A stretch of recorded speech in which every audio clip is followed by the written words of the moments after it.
Bless the Lord, O my soul, and all that is within me, bless his holy name. Thanks again for tuning in to our daily inspiration. And just like every other video before, I hope you're going to learn a lot from videos like this one, both short and long. So now, I want to share this with you, on scrupulosity and how should we deal with it. I know a lot of people are suffering from this, and so I hope you'll find this one helpful. Listen to this. Scrupulosity is an epidemic. The little flower, Saint Thérèse de Lisieux, said that she suffered from this when she was young.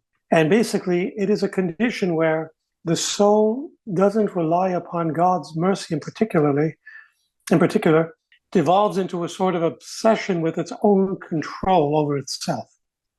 What do I mean by that? It's not the person's fault. I want to make this clear. It's beyond the person's ability to control. It's a compulsive behavior related to religious and moral issues, in particular sin. So let's suppose, like most of us can easily do, I committed something bad. I've committed a sin, I've committed infraction, a moral transgression, and the devil brings us back to my memory, which he likes to do, to drive us away from God's mercy. And we entertain these thoughts that we have no control over. Why do I say we have no control over them? Because we did not put them there. Satan can enter the will and the intellect without our consent. He does it all the time.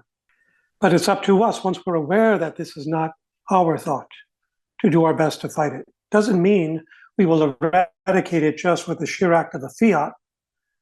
It means that we have to exercise repeatedly trust in God's mercy through prayer and through, the daily requirements of the church, the frequenting of the sacraments of confession, at least once a month, communion weekly, meditation, prayer, holy mortification, etc. So these scrupulous moments consist of persistent doubts that these transgressions, sins, moral infractions I've committed cannot be done away with, or that my effort is not good enough for God. And therefore, I'm always questioning myself and my status quo, my spiritual state right now. It's not pleasing to God. I'm never pleasing to God. No matter what I do, it doesn't meet the mark. It's not going to be happy. It's not going to meet happiness in God's eyes.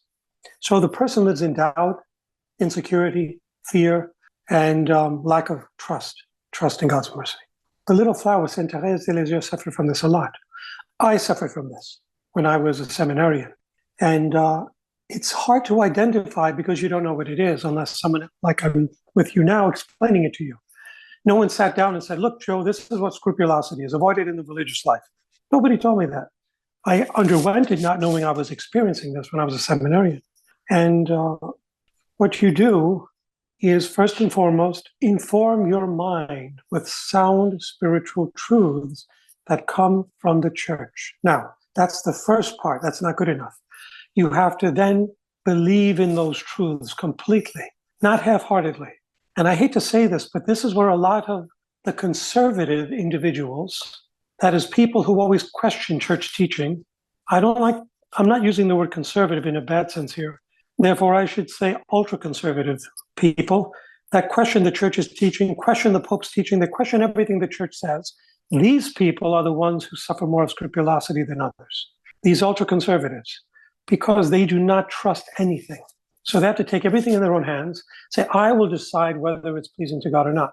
Now, when you do that, you know how it ends up? Nothing will ever be pleasing to God because it's in your hands. That's the problem. It's in your hands and you're imperfect. So you who are imperfect are trying to make something perfect. It's impossible. So you have to commit yourself blindly to a higher authority. So I'm not saying just blindly obey everything that comes from every church authority, because there are conflicting messages given by different churches of church authority. Some are in schism, some are in communion with Rome, some are straddling between the two, and they move one week to the left, one move to the right. You can't trust these people. Either you're completely committed to God and his church or you're not. There's no in between. And this is where scrupulosity is born, from this wavering between, what the church teaches, what I think. And they follow what feeds scrupulosity are these blogs that attack the Vatican and the Pope, and they believe them. This only feeds scrupulosity even more. But again, the person, him or herself, initially is not to be blamed for these scrupulous thoughts. because they want to please God. You see, the effort is genuine behind it. They're erring on the side of caution. I do not want to assume anything I do is good unless I'm completely certain. This way, I'm not assuming anything with God, and that's okay. But after the church teaches you something, after the church makes it a doctrine, and then you still persist, now it becomes your fault. Now it becomes your fault. Before you didn't know, now you know. And this is what separates the good conservatives from the bad ultra-conservatives who do not want to walk side by side with the church and its moral teachings. Again, scrupulosity regards religious and moral obsessions. Doctrines they don't want to accept, codes of conduct they do not want to abide by, etc. And here's a good thing to help ease the transition from scrupulosity to normalcy in the spiritual world. When you are told to do something by the church and you don't agree with it, and the church teaches that this is doctrine, once you accept that, even if you don't agree with it, you're no longer responsible for what you do in accepting that. The church takes the responsibility off your shoulders once you consent to the church. That's a beautiful thought. That means God will not hold you responsible anymore. Discipline changes, but not doctrine. So when the church teaches a doctrine and we resist it, we're not just resisting our confessor, we're resisting all confessors in union with the Pope, in union with Rome. And therefore, the quick way to get rid of scrupulosity is to understand that once you do what the church asks, even if it's against your opinion, God will not hold you responsible for that. Well then, that will be all for the video this time. And as always, thank you so much for taking the time to be here again, and hopefully all of you have learned a lot from this video. Remember, if there's any feedback or suggestion, please let us know in the comments below. And from the bottom of my heart, thank you so much for your continuous support, contributions, and prayers. And until the next one, thanks again for watching and may God bless you.